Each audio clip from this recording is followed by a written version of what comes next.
Je vais tenter d'expliquer les conséquences possibles d'une mycose sur le plan gynécologique, à travers le prisme de la mycose, qui agit aussi bien sur le frottis de dépistage, les conséquences du HPV, la contraception, sur la candidose intestinale, les pathologies proctologiques, le conjoint ou encore l'accouchement. Ces conséquences gynécologiques d'une simple candidose ne peuvent être comprises que si l'on accepte, au moins momentanément, l'hypothèse de base qui veut que la provenance de la mycose est d'origine intestinale, qu'elle est donc expulsée en permanence par les gaz, qu'elle a un effet de rougeur, de ragade et d'eczématisation aussi bien sur la peau que sur les muqueuses, et qu'elle favorise, selon certaines études, l'action du papillomavirus.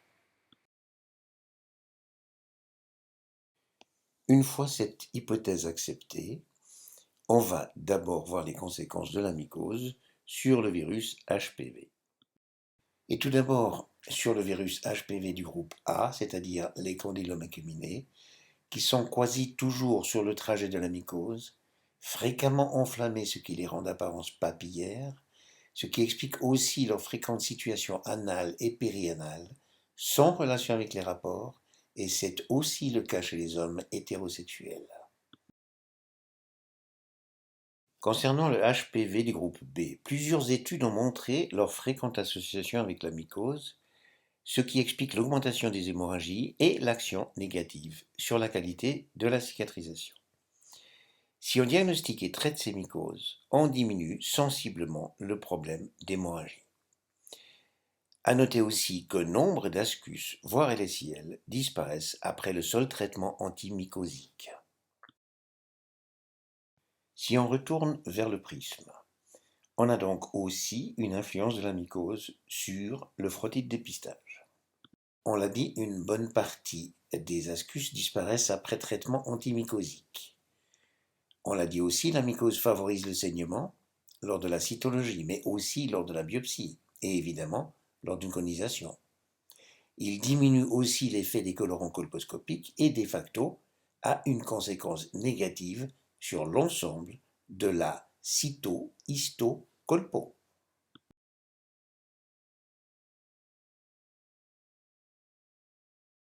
Alors, quelle est l'influence de la mycose sur la proctologie où l'on retrouve les lésions typiquement colposcopiques?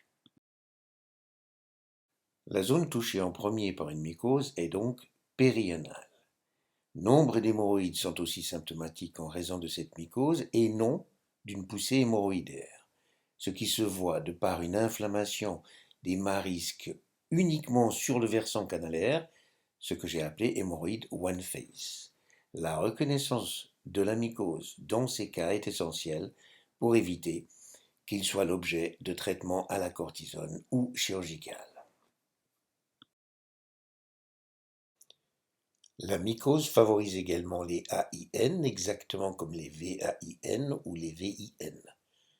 Le gynécologue est donc bien placé pour les diagnostiquer et aussi pour discuter de la prévention du passage mycosique de l'intestin vers la région intime, particulièrement en cas de HPV-16.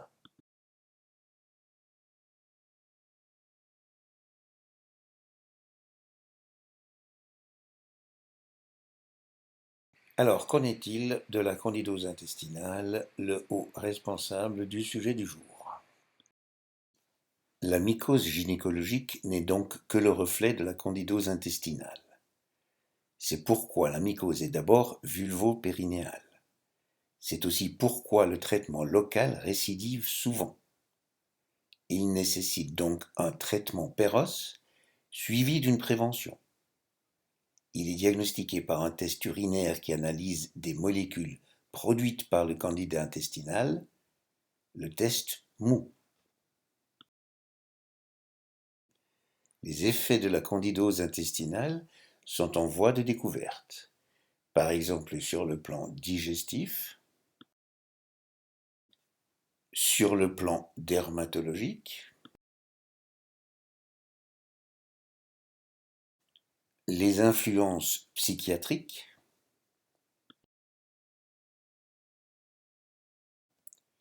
neurologiques,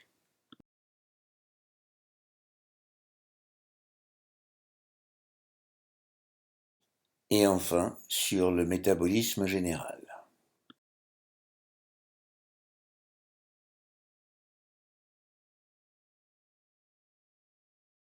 La candidose intestinale est fonction de ce que l'on avale, médication comprise, contraception comprise. Il se trouve que l'œstrogène induit une production accrue de candida intestinal.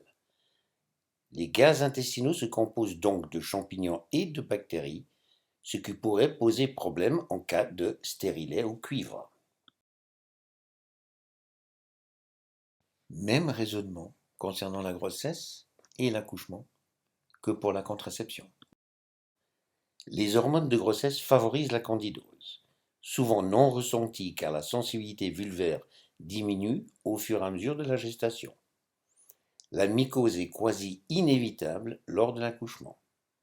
L'épisiotomie est donc plus hémorragique en cas de mycose et l'hémostase n'est pas la priorité à ce moment-là. Il participe ainsi à l'anémie du postpartum et ses potentielles conséquences. Tout cela pour dire que la présence de mycose en région génitale, intime, signe la présence d'autres bactéries induisant de potentielles infections telles que la cystite, la pyélonéphrite ou encore la pneumonie du nourrisson. Qu'en est-il pour le conjoint? En contact du HPV-16 en milieu mycosique, le ou la conjointe est à risque de cancer ano-buccal. Aucune action n'est possible contre le HPV-16, alors il faut porter l'effort sur la prévention de la mycose, traitement de la candidose intestinale, ovule de bétadine hebdomadaire, extrait buccal hebdomadaire également.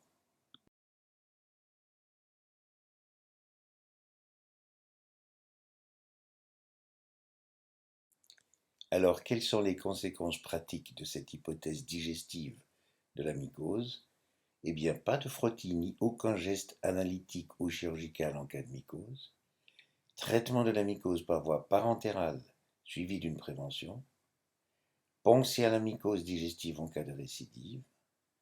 Bien sûr, ce traitement doit avoir lieu avant celui des condylomes acuminés, mais aussi avant celui des CIN, VIN ou AIN. En raison de ce cofacteur mycosique, l'association CIN-VIN est fréquente. Associer l'examen périanal à la colposcopie, du moins en présence de HPV-16. Prévention des risques du conjoint en présence de ce virus, risque de cancer anal et buccal. Prévention de la mycose tant que le HPV est présent. Confirmer la négativation du HPV-16 par une virologie anale. Adapter la contraception sachant que l'œstrogène favorise la mycose, ce qui oblige d'optimiser la prévention rectale durant la grossesse puisque les triazolés y sont proscrits.